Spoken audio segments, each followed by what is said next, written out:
Nybster Broch on the east coast of Caithness. And that's the view looking up northwards along the coast from the centre of the Broch out through the passageway. Now this is an Iron Age structure, though parts may be older and parts may be more recent.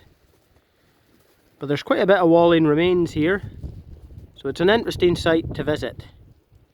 That tower is Mervyn's Tower, and that was built at the turn of the 20th century as a monument to Sir Francis Barry. He was a member of Parliament, I think, and he was an antiquarian who had done excavation on this site.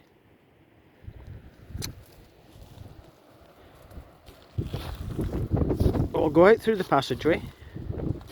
It's a bit breezy, so I apologise for any noise.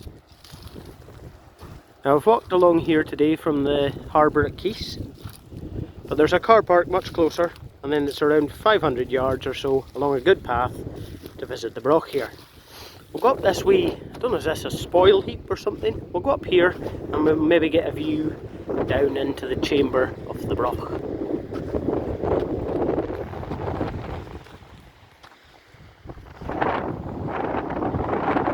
So there's the circular Broch-like structure.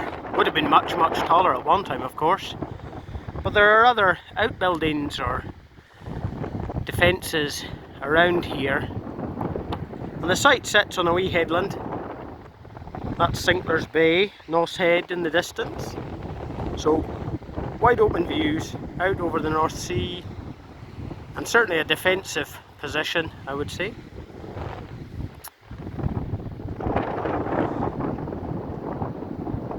Some Roman ware was found during excavations here, so people had been trading way back to the 2nd century,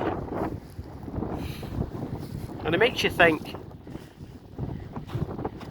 that sites like these, they really put it into perspective how transient our lives are in the scheme of history, and it forces you to look differently at the big things and perhaps more appreciate the small things.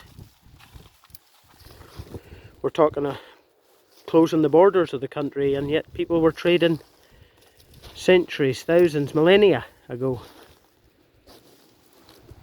So much for progress. Anyway, enough of that. So substantial wall in here at Nybster Broch.